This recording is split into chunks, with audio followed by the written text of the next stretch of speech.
Assalamualaikum warahmatullahi wabarakatuh.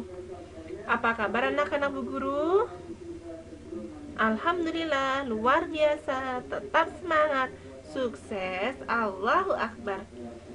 Anak-anak Bu Guru yang berbahagia, anak-anak Bu Guru yang Bu Guru sayangi, semoga Allah selalu memberikan kesehatan kepada kita semuanya, dan kita semoga segera bisa belajar di sekolah ya. Teman-teman, Bu Guru akan menyampaikan materi kali ini, yaitu tematik 3C subtema 1. Pembelajarannya adalah benda di sekitarku.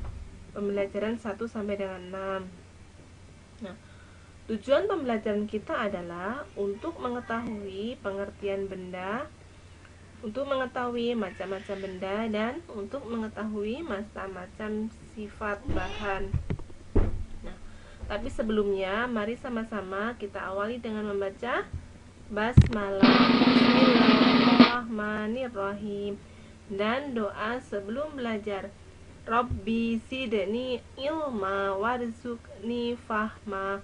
Ya Allah, tambahkanlah ilmuku dan berilah aku kefahaman yang baik. Amin. Nah, teman-teman, kalian pasti bisa menyebutkan aneka benda di sekitar kalian. Coba sebutkan benda di dapur, benda di ruang tamu, benda di kamar, benda di kelas. Ya, pasti bisa semuanya ya. Nah, teman-teman, sekarang coba amati gambar benda di bawah ini. Ini apa namanya? Gelas. Ini jam dinding, ini tempat tisu, dan ini adalah penggaris. Nah, dari 4 macam benda tersebut, bentuknya berbeda, warnanya pun berbeda, dan ukurannya juga berbeda. Itulah yang disebut dengan benda ya. Segala sesuatu yang mempunyai ukuran atau massa dan menempati suatu ruang atau tempat. Tadi gelas, bisa ditaruh nggak gelas di rak? Bisa, taruh di meja.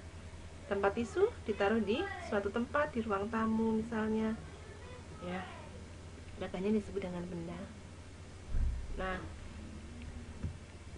tadi benda ini gelas bentuknya apa? Tabung. Nah, jam dinding bentuknya bulat. Ini tempat tisu bentuknya persegi panjang, dan penggaris bentuknya segitiga. Nah, karena tadi benda itu memiliki ukuran, maka kita buktikan benarkah benda memiliki ukuran. Nah, telur kita timbang, ini ketahuan beratnya berapa. Ini 100 gram. Lalu gula palem, ini ditimbang beratnya 491. Nah, benda dapat diketahui ukurannya dengan cara ditimbang. Nah, sehingga dapat kita simpulkan bahwa bahwa 3 telur ini lebih sedikit ukurannya dibandingkan gula palem.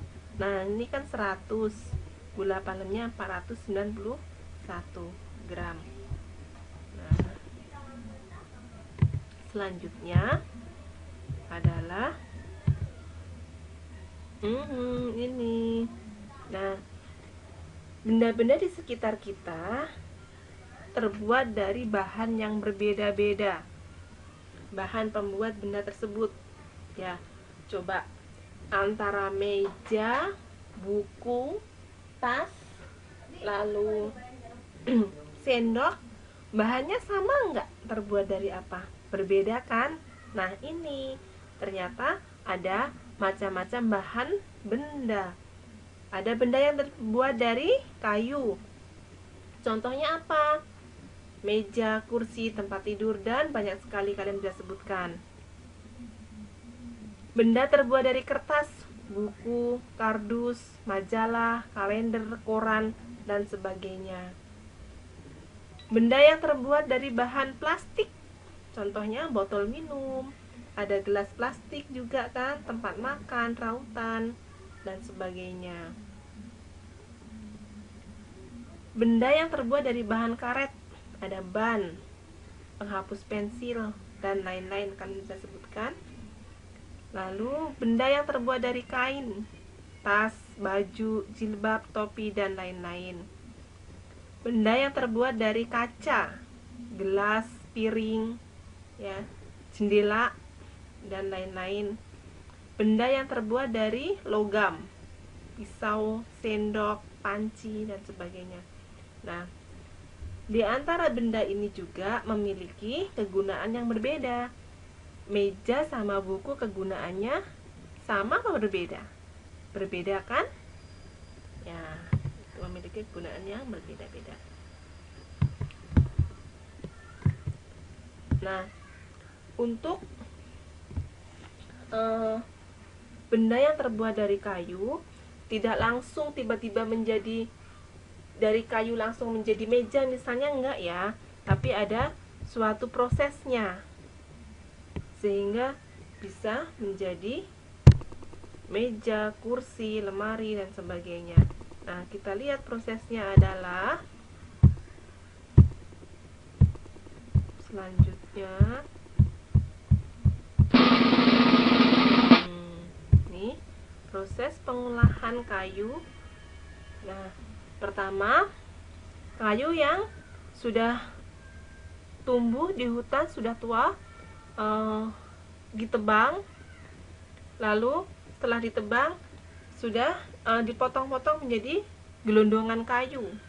Nah, dari gelondongan itu dibawa ke pengrajin kayu, sama pengrajin diolahlah, diubah bentuknya dari kayu menjadi meja, kursi, tempat tidur, buffet, lemari, dan sebagainya. Nah, dari pengrajin dijual ke toko mebel. Nah, dari toko mebel datanglah orang pembeli.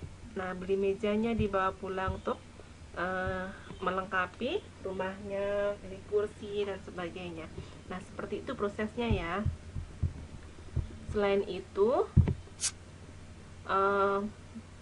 benda yang terbuat dari kertas.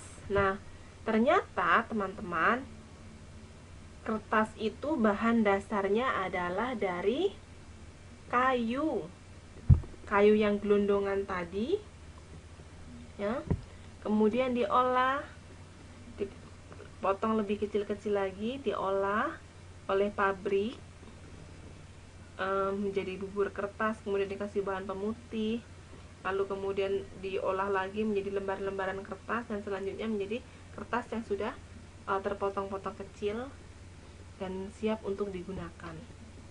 Tuh, ada juga baju yang kita pakai, kain, bahan dasarnya dari kapas.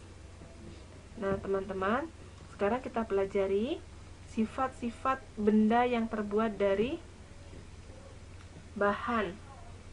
Tadi yang kita sebutkan adalah ada benda yang terbuat dari bahan kayu. Nah, kayu memiliki sifat mudah terbakar dan lebih kuat dibandingkan dengan kertas, mudah keropos atau mudah lapuk, dan isolator.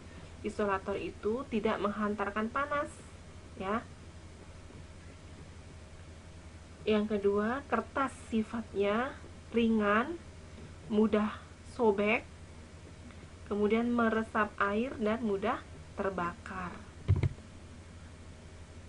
3, karet sifatnya lentur atau elastis, bisa ditarik gitu ya, mudah terbakar dan tidak menyerap air. Jadi kalau misalnya air kalian tumpah di sekolah, air minumnya, tidak bisa dilap pakai penghapus pensil, harus nyari bahan yang bisa menyerap air, entah itu tisu ataupun lapel ya. Yang keempat, bahan yang terbuat dari plastik sifatnya adalah ringan, mudah terbakar juga, dan tidak menyerap air, sifat plastiknya. Selanjutnya, sifat kaca, tidak menyerap air pula, kemudian isolator, dan mudah pecah. Makanya hati-hati kalau membawa gelas yang beling, ya, membawa piring yang beling karena mudah pecah. Yang keenam, sifat logam, yaitu keras, kuat, tidak mudah terbakar, dan tidak menyerap air. Yang ketujuh, sifat kain, menyerap air dan terbakar.